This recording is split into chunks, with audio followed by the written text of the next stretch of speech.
The seller's brokerage collects the fees of the sale and then it sends it to the buyer's agent. Can you explain a little bit about commission and how that kind of works? Sure. Yeah.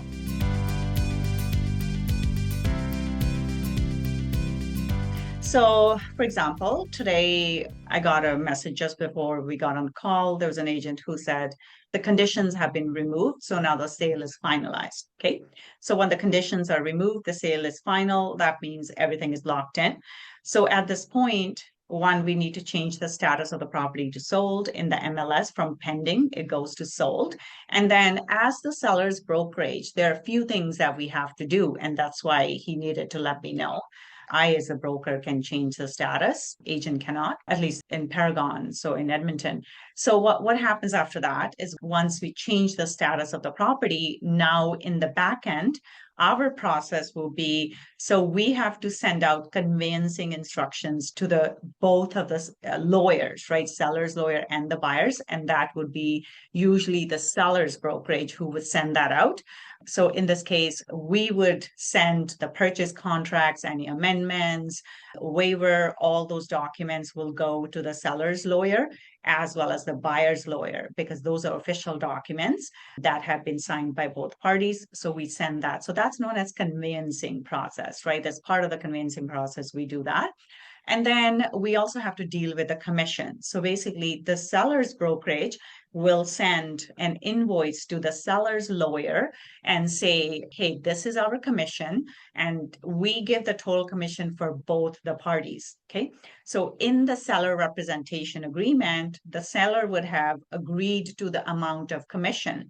So in the seller representation agreement, so at the end of the course, you will see a seller representation agreement. So in that, it says, our fee is X amount of dollars, right? So for example, let's say our fee is 7% and 3%. So 7 on the first 100,000, 3% on the remainder, right?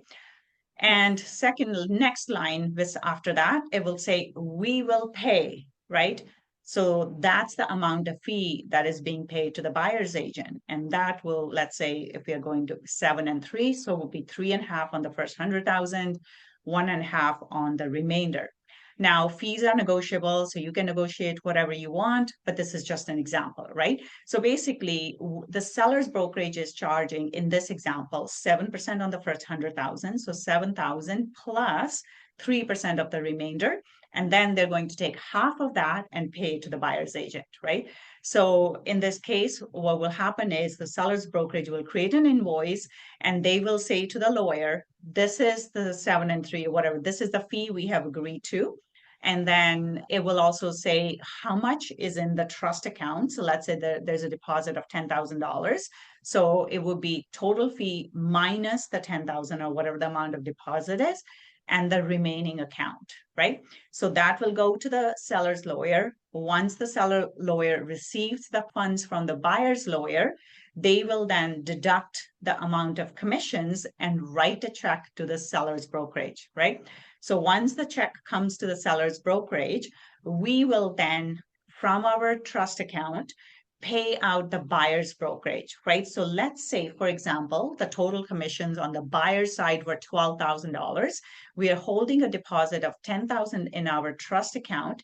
So we would write a check for $10,000 from the trust account and then $2,000 from our general account, so that we have $12,000 in commissions that we pay to the buyer's brokerage.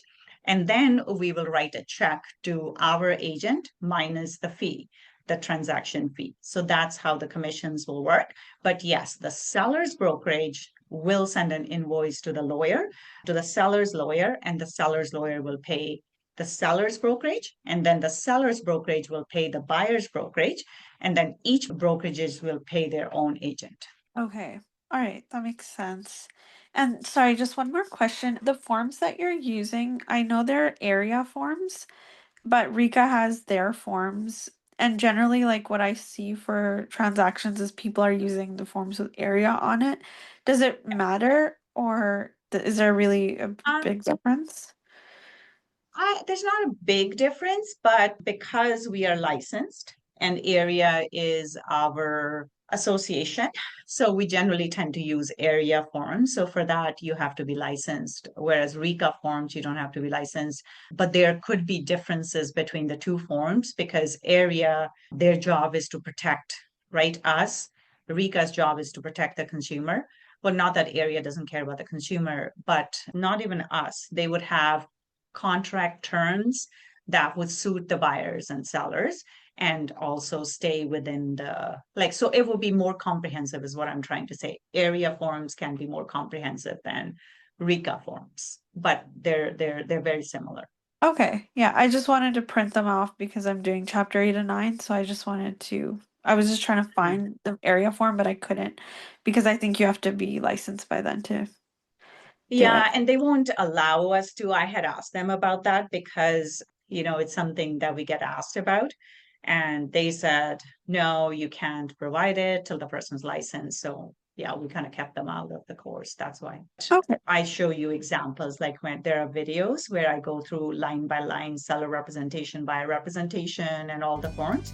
So they said, because I'm licensed, I can, of course, teach from them. I just cannot distribute them.